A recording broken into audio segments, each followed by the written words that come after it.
done. But I think these are important steps. Alejandro Frost, want to thank you for being with us. Won the Democratic primary, first generation Zier. I'm Amy Goodman with Juan Gonzalez. The viewpoints expressed in this program are the opinions of the people expressing them, and not necessarily those of Fresh Air Incorporated, its staff, or its board of directors.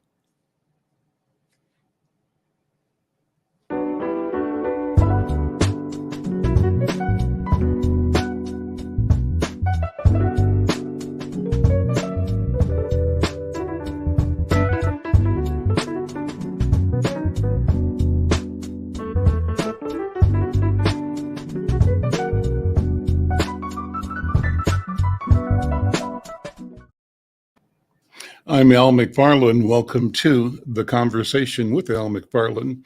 Today is Tuesday, August 30th, 2022. I'm glad to be here and glad to have you along as well.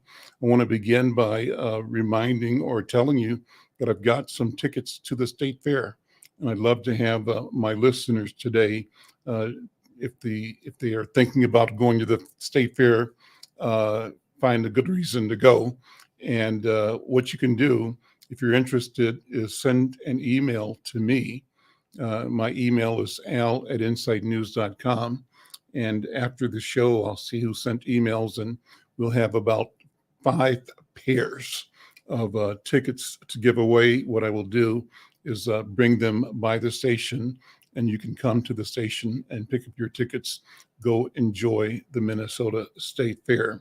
I really want to thank all of you who listen. One of the people that got tickets last week said that she listens to the show every week. It just makes you feel good to know that people are tuned in, checking in, and are supporting the station, the work, the vision, and the mission.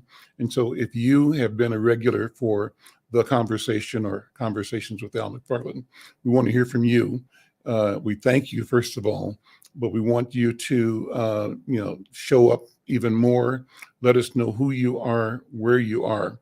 So not only are we doing this program on the radio every week, we're doing it across a variety of social media platforms. We're trying to evolve with the technology and to use these various methods to create connection, interaction between and among us.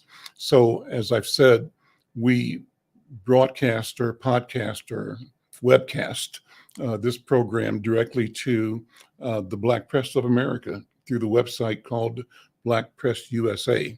We also, and that's a YouTube website, we also go to Black Press USA's Facebook page. So some people are checking us out through there.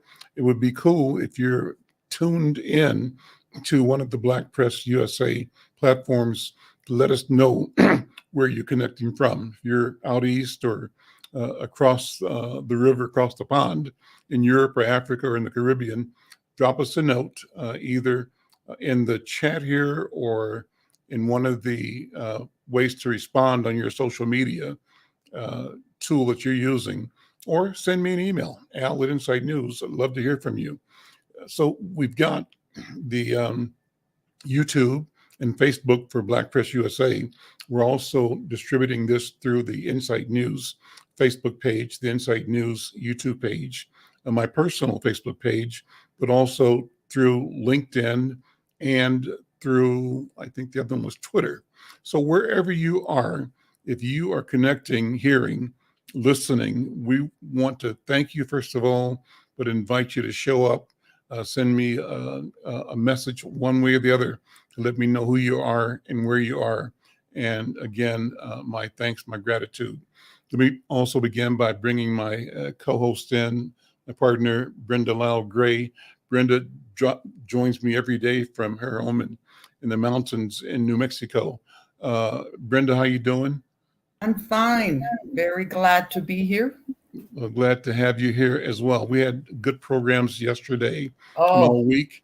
And actually, before we went live today, you were commenting on some of the recent programs. You particularly mentioned the story you're working on now is from an interview that we did with Mayor Jacob Fry a little while back. And I like it when you tell me how enthusiastic you are about the people that you're connecting with and telling their stories. So I'm a fan of Jacob Fry, the outsider. he'll be he'll I feel his somebody's heart. going to call him and tell him that. He'll be happy to know it. Yeah. I feel his heart. He's young and he's right. He's probably the only mayor that has faced what he faced. I just wrote it. He looked and, he's on the world stage, and then he sees his city go up in chaos. And, so I'm very happy to see Dr. Cedric L. Alexander there. And I think they're going to be a powerful duo. Well, time will tell. I mean, Yeah. there are going to be challenges.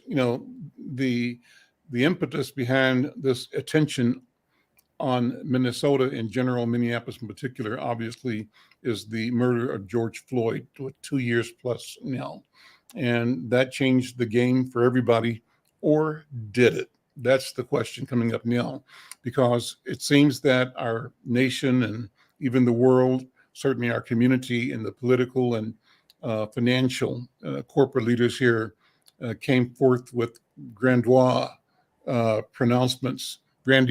pronouncements about what they were going to do, the commitments they were making for change, talking about substantial, transformative change. And I think 2 years in now, people are questioning whether that has in fact happened. There's an argument that says a lot is different, a lot has happened, but there are those who are skeptical, who are critical, who look at the measures that were promised as still unfulfilled and circular, the investments and the attention being circular in nature, not expansive and not inclusive and not reaching all sectors of the marginalized, but rather being selective and reaching a chosen few, in a sense, perpetuating the system of separating out, while the system has the strategy of disadvantaging the many. So that's a set of ideas that I hear and that I sometimes will further as well, because I'm one of the critics who raises the question about how genuine the community really is, how genuine the society is. Well, you know what? We're waiting on a couple of guests. And let me say this, if there are people listening that have an idea or suggestion or comment about where we are 2 years into the reckoning occasioned by George Floyd and more, we'd love to hear your voice. I'm going to put, for those who are online, our contact online here, and you can join the conversation. I think, and if you're local, if you want to call the station, make a call to KFAI, to their studio line, and maybe we can bring you into the conversation that way. Al, that was one thing as an outsider that hit me, was when I did the article on Minneapolis Downtown Council. Mm-hmm. It was all white. There was not one ethnic variety in those, 13 or 14 people that were listed on their website. And so I'm saying, whoa, we're an outsider. When I started writing for you, I knew nothing about local government. Mm-hmm. But that was the first thing that hit me. Mm-hmm. How can you say that you're moving into this direction? You brought this powerful man aboard, but you look at your board and it doesn't represent the diversity. So the board you're looking at is which board? Was it the Downtown Council? Downtown Minneapolis. Okay. Mm-hmm. Okay. Well, interesting. So if somebody's listening that has comments or feedback on, both the promise for change, the appearance of change or lack of it, we'd love to have your voice, your comment. We interviewed, when we talked to Mayor Fry, we also interviewed the director of Hennepin Theater Trust a few weeks ago. The day we interviewed the mayor and the new commissioner, we had the chair of the Downtown Council, Steve Kramer, and we had Mark Nierenhauser, who runs the Hennepin Theater Trust. And, Mark, and I've met him a couple of times over the years, has talked about, downtown's responsibility to figure out how to be open and to be inviting to everybody. But the ugly truth is there is a memory that is stained. One of our former city council members when he was a kid, Brian Heron, now he's Reverend Brian Heron, was one of Black children that was beat up by police on during the Aquatennial Parade back in the 60s. And that was one of the signature moments, defining moments that kind of clarified the abusive and arrogant and double standard posture of power downtown. To say power downtown is to be kind. To be real is to say of white power downtown. Mm-hmm. And so Minneapolis has always had, and Twin Cities have always had this question. On the one hand, they seem to be nice, inviting, open, free of the barriers that we experience in other cities. These are clean towns. And relatively speaking, some have always said crime-free, that the ghettos here, whatever they were not something that somebody from New York or Chicago or Detroit would call a ghetto. They'd be, oh man, that's really not that bad. But at the same time, there is a strong and well ingrained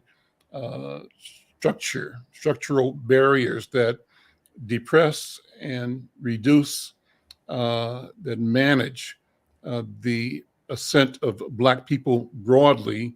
And there's been a fight, and there's still a fight.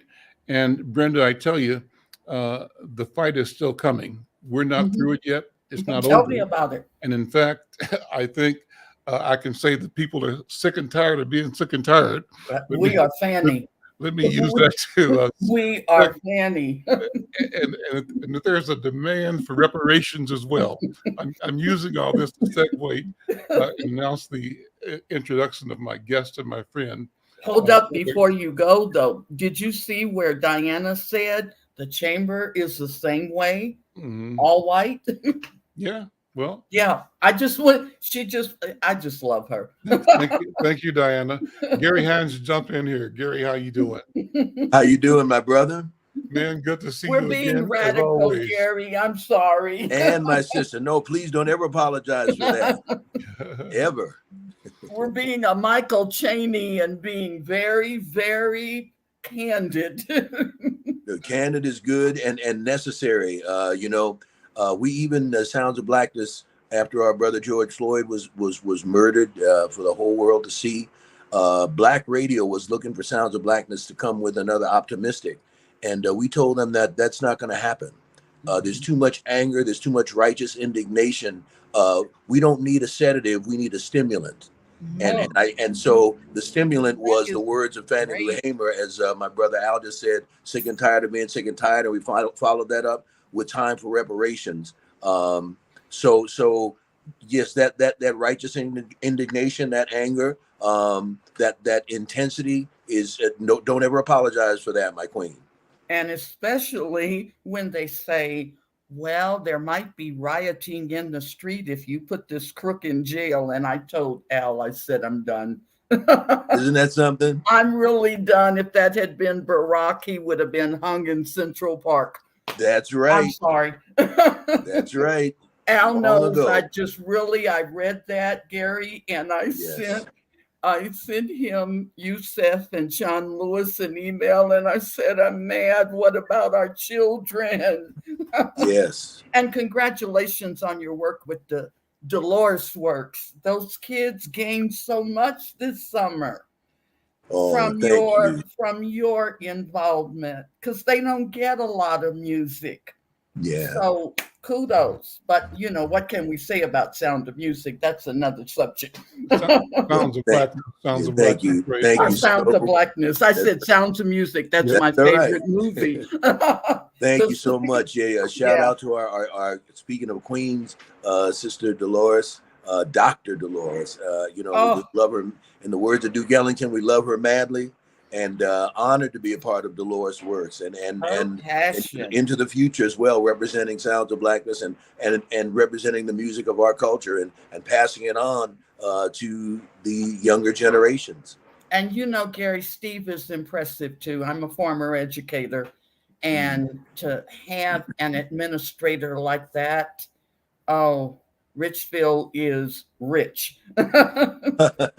Yeah. Gary, let me go to talking about you and your story. I know you've shared it with me before, but it's never inappropriate to share it again and again. I think people need to hear from your voice and mine our shared vision, our version of history, and our vision of futures in which our people win.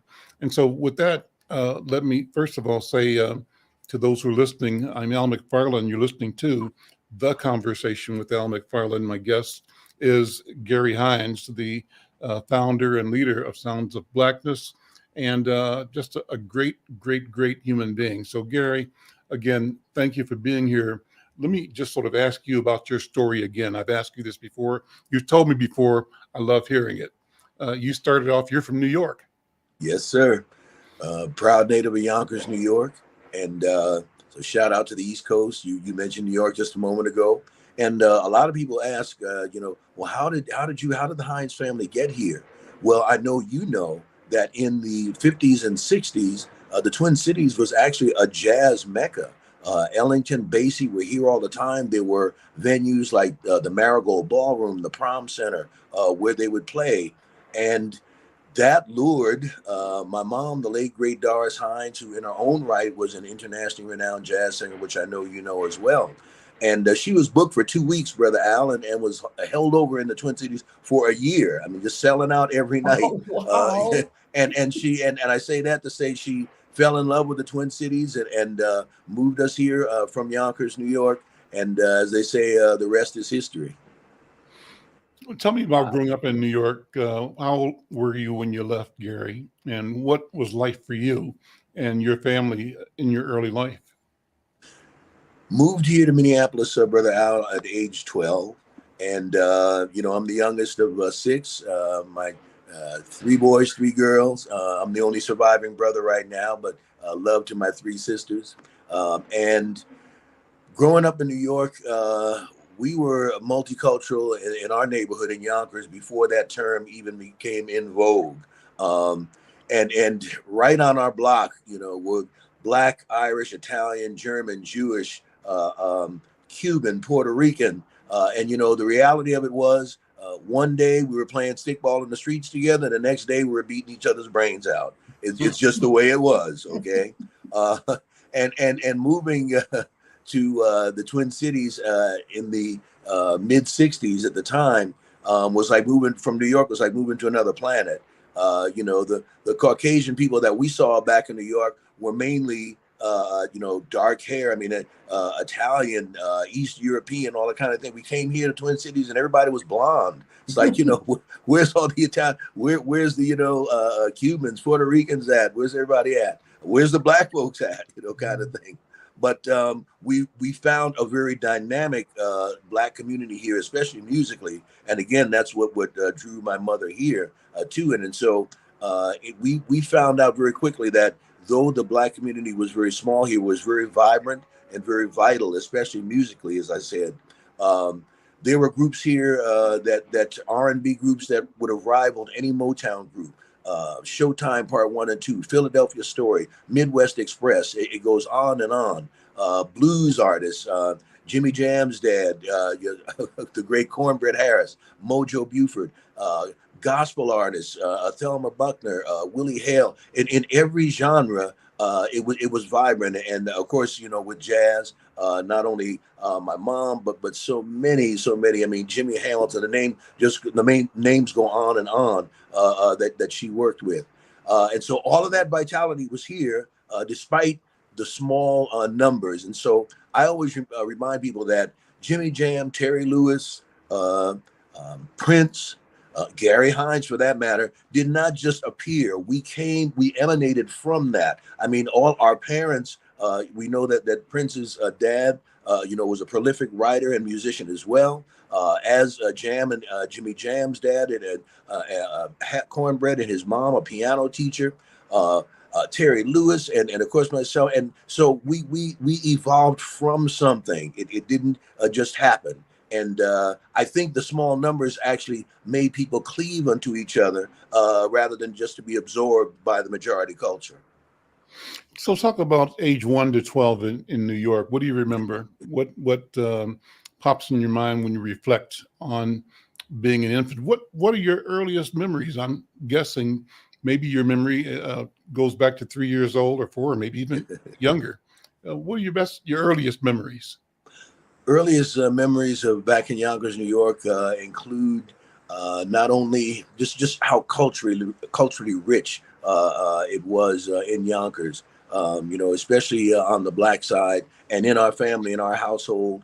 Our parents, taught us Black history, though it wasn't happening in the schools, except with the Black teachers back in New York. And we found that to be the case when we moved here as well. Earl Bowman and Bruce Williams and the Black teachers here were teaching Black history. But those early years in New York, as you ask about them, Brother Al, the struggle early on, of course, seeing the protests, seeing picketers outside of Woolworths, who wouldn't serve or wouldn't equally serve our people, despite, us spending money there. I remember my mom, one time we were in Getty Square in Yonkers and passing the Woolworths, and we were going to join them, and people were holding signs, Black folks there. And I remember asking, Mom, what's that? She said, they're picketing, son, and that's what we're going to do. Mom, what's picketing? I said, right, so we have to stop for join the line. So you're really as a toddler, but I remember I was probably 3 or 4 or 5 at that time, and always involved. Music always attached to the movement. My brothers and I, rest so the Black drum corps, the Samuel H. Dow, for the first Black man to die in World War I from Yonkers, Samuel H. Dow. And so that was part of the enrichment as well.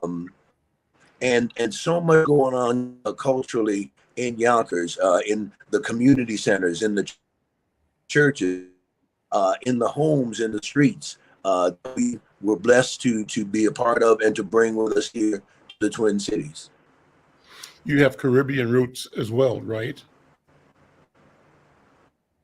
I think we're losing your voice, Gary.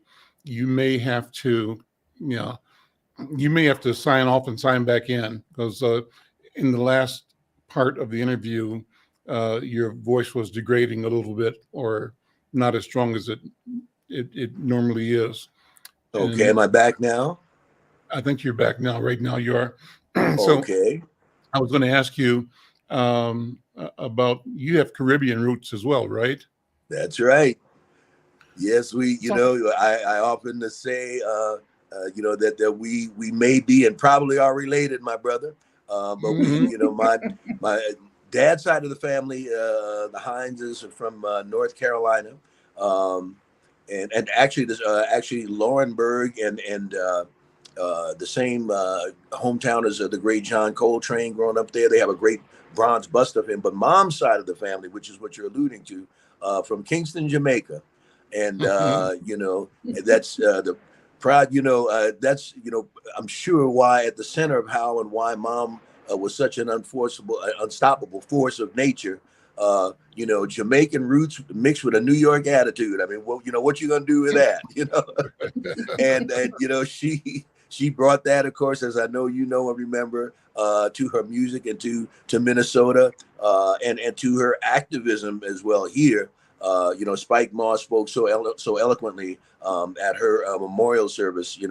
That she was, of course, revered for her voice worldwide and her music, as she should have been and should be, but also reminded everyone there that Mom was the first one to stand up for our people on a consistent basis, fearless, and of course again that attitude and that energy goes back to those Jamaican roots.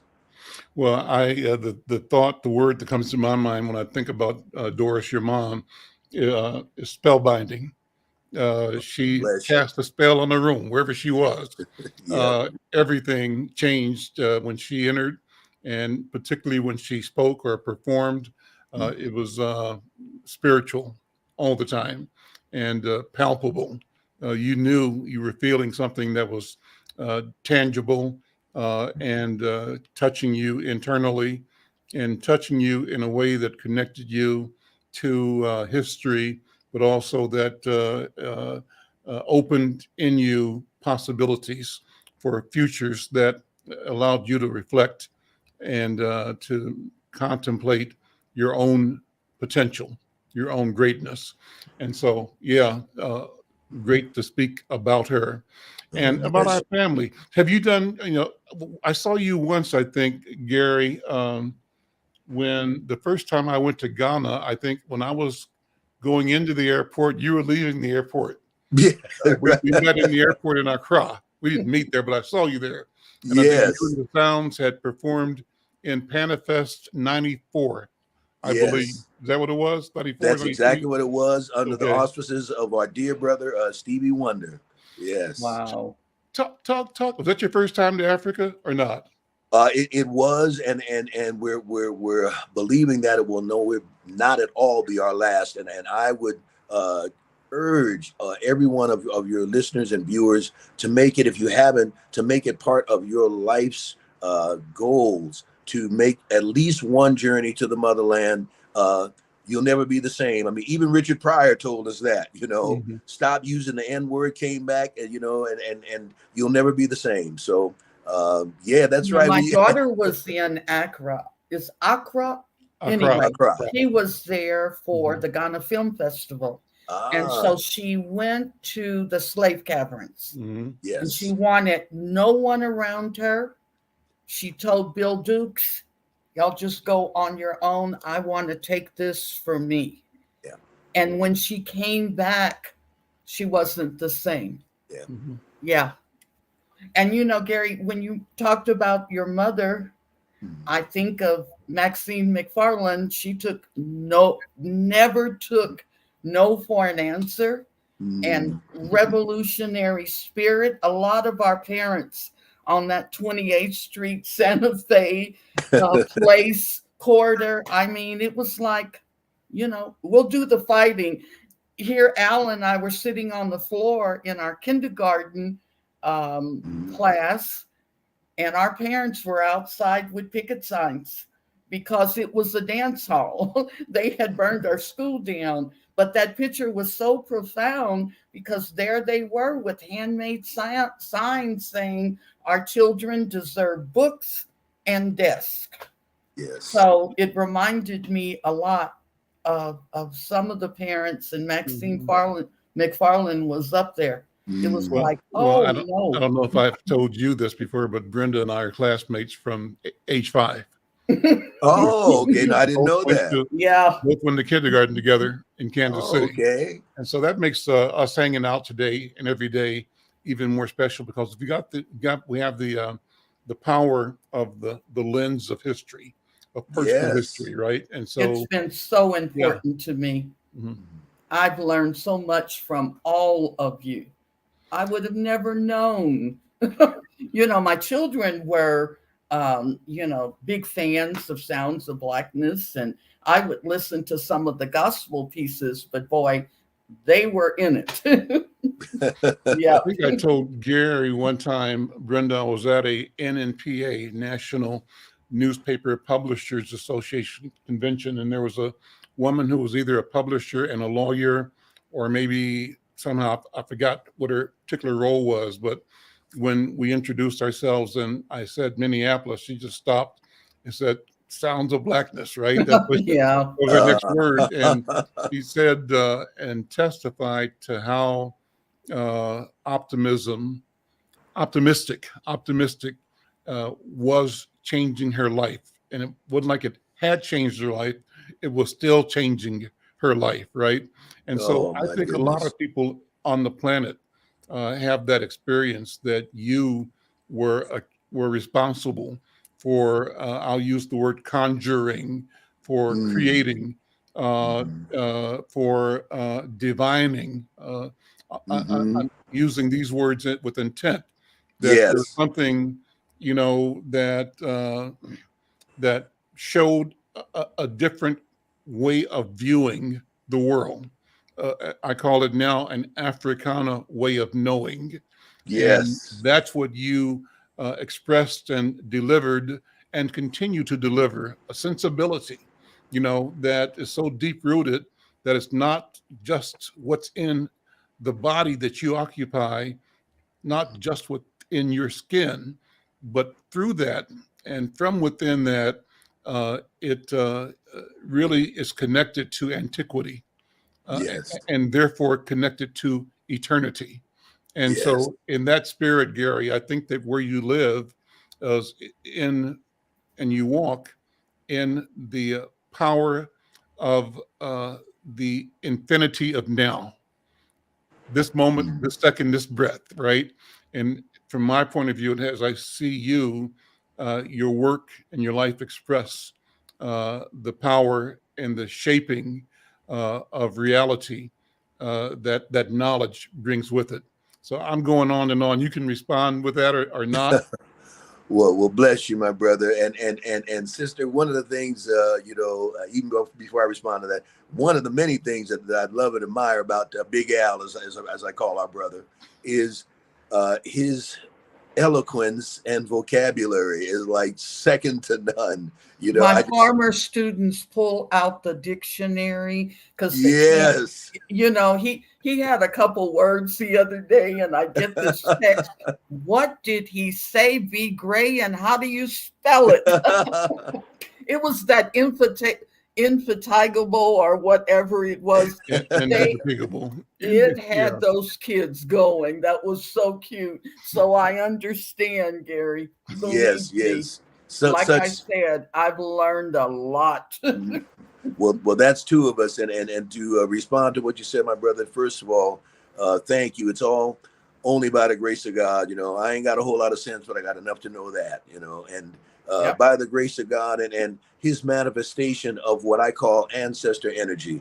Through the sounds of blackness, and that third eye that you talk about. In African and East Indian culture talk about that. Western culture doesn't even identify or talk with that. But that African insight, Brother Mahmoud taught us about that, and you're so right about that, and to be blessed with that, to be a part of that cultural heritage and legacy that's inherent in everything we do, if we acknowledge it, and Sounds of Blackness not only choose to acknowledge it but to embrace it, and to continue the musical art form that we've been blessed with. As W.B. Du Bois said, the gift of Black folk and the soul of Black folk. So all of that is mixed up in there, brother. But thank you overall, just on behalf of Sounds of Blackness, for your friendship, your brotherhood, your fellowship, your support of Sounds of Blackness in this our 51st anniversary. Wow. And even up to our current single, I've heard you, reference and Hold Up Your Light, not written by yours truly, but by one of our members, our choreographer, actually, who's a very talented writer, Carrie Harrington. So from day one, people like Mahmoud and yourself have been there and continue to be there now for us. And, we can never say thank you enough, and love you like gumbo. That's a whole lot of love. Well, I was going to ask you to go in on the memory of your being in Africa in 1994. Yes. What when you dial that memory up, what are you looking at? Tell me that story. I'm so glad that our sister mentioned the Elmina slave castle and dungeons, because not that was the entirety of our trip, because it certainly wasn't. I mean, the Panafest, of course, the music festival, and oh my goodness, the food and the people and the dance and the culture and all of those things. But really, our visit, we experienced similar feelings, perception, perspective that you alluded to, in terms of going there and being inside. It was like they were there. Oh yeah. You took the words out of my mouth. They were hugging you. Yes. And saying it's okay and we're okay. Yes. Yeah, that's what she said. That was her experience. Yes. Wow. Oh yeah. It's palpable, to use a Brother McFarlane word. It really is.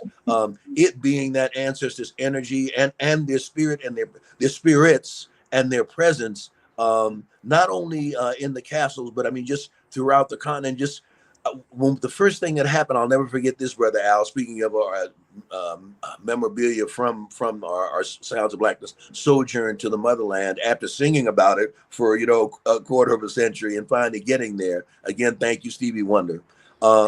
But before, when we were deplaning, there were personnel there to meet and greet us, and before they even let our feet hit the ground, they said, "Welcome home." And here we crying, and they ain't even got off the plane good yet. Here we are crying like babies, because it was just so impactful. And then of course we were there for almost a week. Oh, Brother Al, I'm so glad you mentioned this, because so many, and I'll try to condense the answer somewhat. But in terms of the highlights, take your time. God. We got time. Oh, okay. Stretch out, relax. And as we now check this out. Now you talk about just a God thing.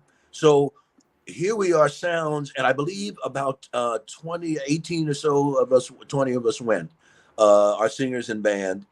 And, we were emotionally spent after just even, being, in the dungeons kind of thing, and looking at the door of no return. I know y'all remember that kind of, and just, I mean, we were emotionally spent, and we're walking across some the sand back to our bus, and, spirits, not necessarily low, but just like I say, emotionally, charged. And who do we literally run into? I want to run into that. Who did God put us there? About 100 yards before we got to our bus, the great Nigerian master drummer Baba Tunde Olatunji. Wow. And let me tell you something about him. And I'll try to condense this. But here we are, and he at the time, I'm sure, was like, it had to be, oh my goodness, in his maybe even in his 70s or so. Baba Tunde Olatunji had came to Minneapolis actually quite often, as I'm sure you know, Brother Al. He came, I'll never forget, to Bryant Junior High School, which of course is now Sabatini Community Center, and did a pro with his, and of course I was mesmerized. And then he went down the street to Minneapolis Central, my high school, and Prince's High School. We're so proud of Central, even though it's not physically there anymore. And the black students, led by yours truly, said, we want to go down to Central and hear Olatunji again. And of course, the principal said no. And of course, we left anyway. I knew you were going to say that. I was like, what? Bye. We'll deal with whatever after. But so we walked out of school, went down to Central Auditorium. I say that to say this, and of course, mesmerized. I mean, when we say master drummer, I don't know how many music people we have, viewing and listening in today, but that would really appreciate this. But Baba Tunde Olatunji could play simultaneously in 3 different time signatures. So if you're into, it's like that's even almost impossible, like to fathom, doing that. But he did that. But anyway, here we are walking to our buses. We literally run into Baba Tunde, and when he came to Minneapolis Central, and Bryant, that was probably 1969 or so, give or take. So here we are, fast forward to 1994, what, 25 years later, kind of thing. He recognizes me out of all the thousands, hundreds of thousands of people that he were doing. He didn't remember my name. He said, but he pointed at me, and our eyes got, and you had the students come from the other school to see me. I was like, oh my God. I mean, and he had us right there on the beach, Brother Al, and this, oh my God. And see, God knew we needed this, because like we were just like through after being in the Elmina slave. He had us all join hands. We made a big circle, and other people joined Sounds of Blackness as well. And he joined us in a prayer of reconciliation and restoration for the children. I know you know the phrase that some Ghanaians call us the lost children, meaning that we were lost to the sea, kind of. And he joined us in a prayer of reconnection and regeneration. And I mean, we needed that. I mean, if we had, I often think of how we would have been, Sounds of Blackness. We had just got on that bus without seeing Minister Baba Tunde over Tunde and having that prayer. It would have probably been a whole nother trip, because it was so devastating. But he uplifted us, and it was unbelievable. Well, Ghana and being in Africa is such a liberating and enriching, a fulfilling experience. And you are right, Gary Hines. Everybody ought to go. All of us need to make that like a duty, an obligation in our lifetime to spend time on African soil. And it could be in Ghana, it could be in East Africa, South Africa, but be in Africa and be with our people and discover what the hour really means. One of the things that I learned when I was there, that was my first time in Africa. When I saw you, I was arriving, you were leaving at the airport at Kokoto, I think it's called.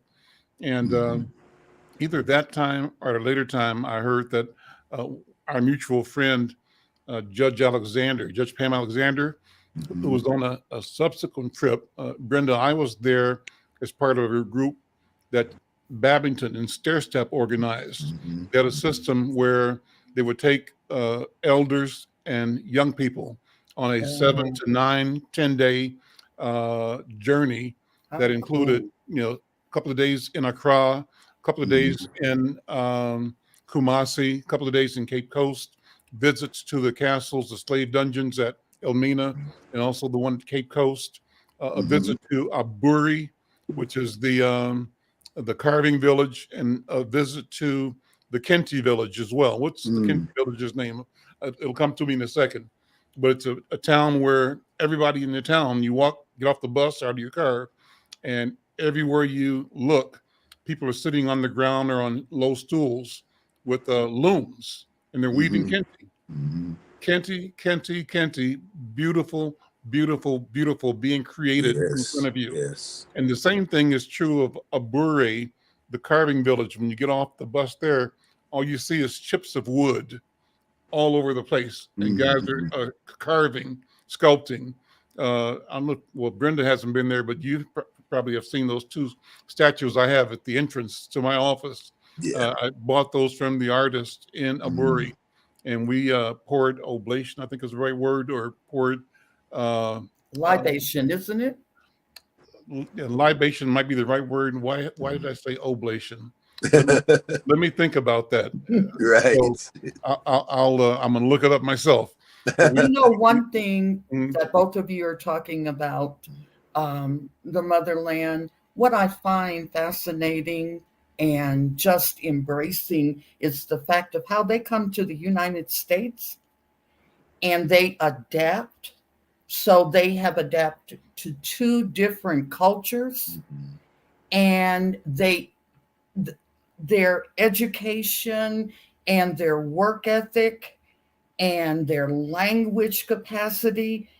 And you keep wondering, why can't our Black children come anywhere close to some of that? There are some, our children have been successful. Mine have struggled a great deal, but they still had success. The racial barriers got in their way, But I have a dear friend who has started a foundation in Aboya, Cameroon. And she was born with the thalidomide drug and was born with a shriveled leg and had a prosthesis and everything. And I just find it amazing how she operates in the airport and how she takes one blow after another with one leg. And I say, Brenda, shut up. You know, these people have come all this way. They have come to the United States. Most of them have been successful, at least to what they compared to in their villages of Africa, where we don't have an excuse. I look at the mastery of Sounds of Blackness.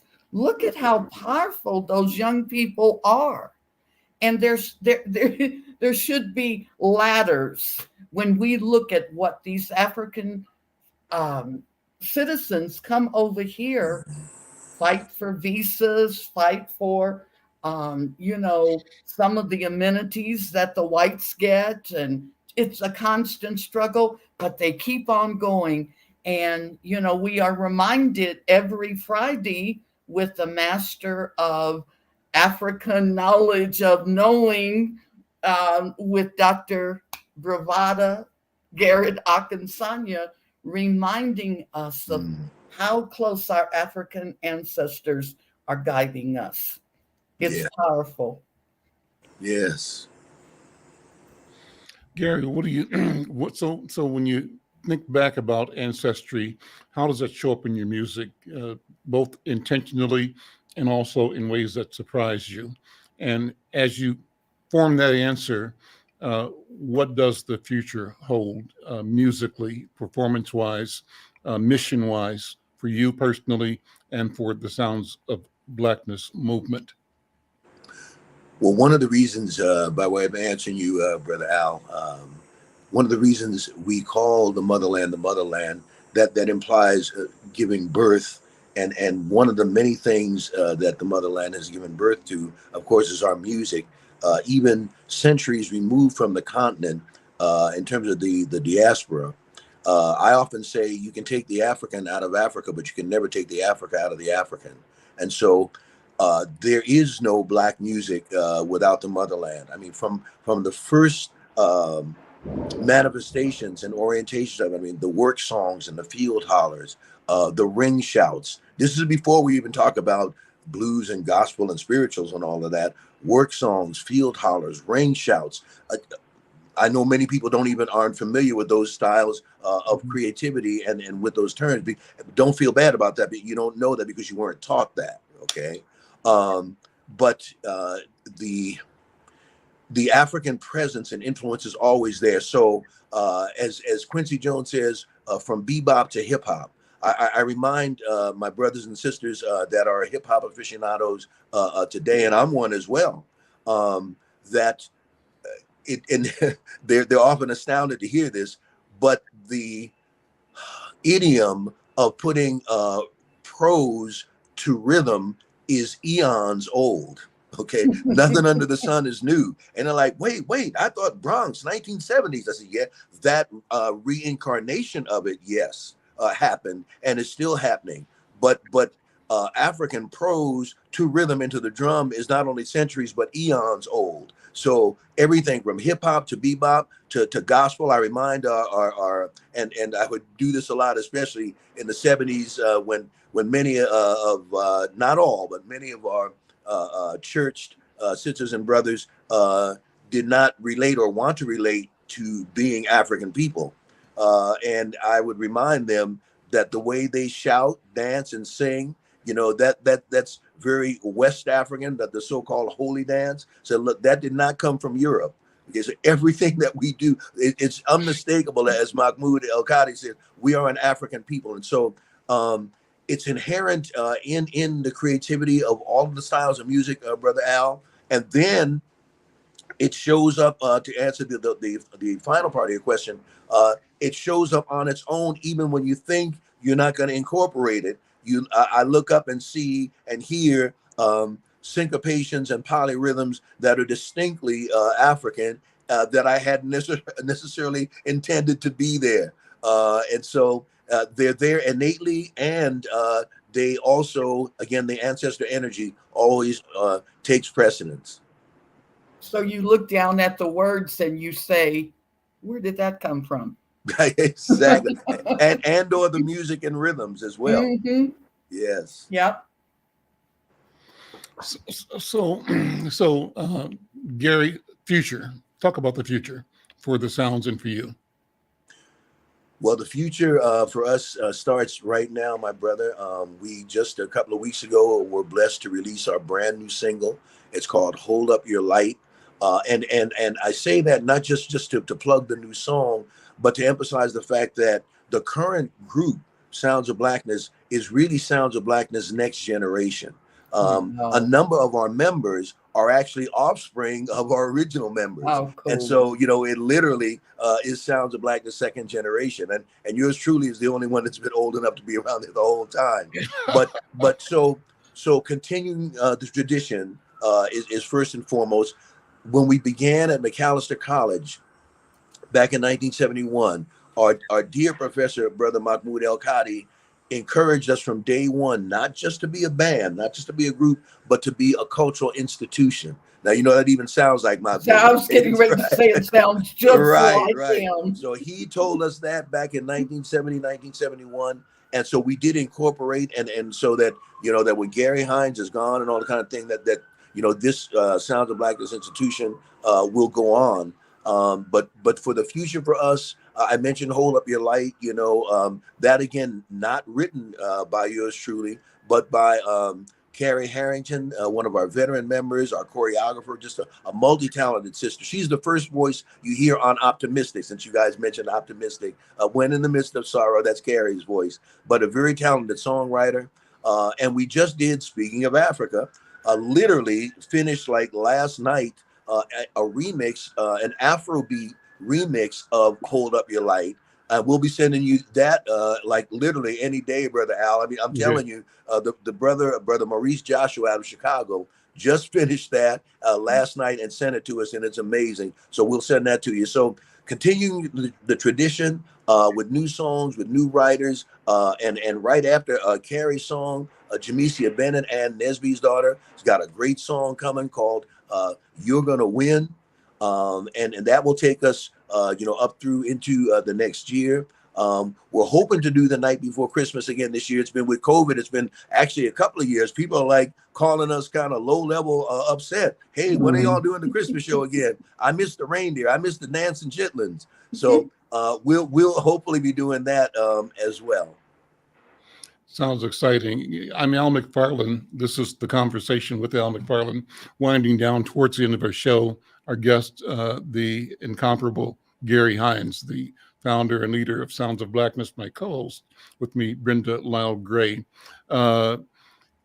Gary, what else was going to ask you?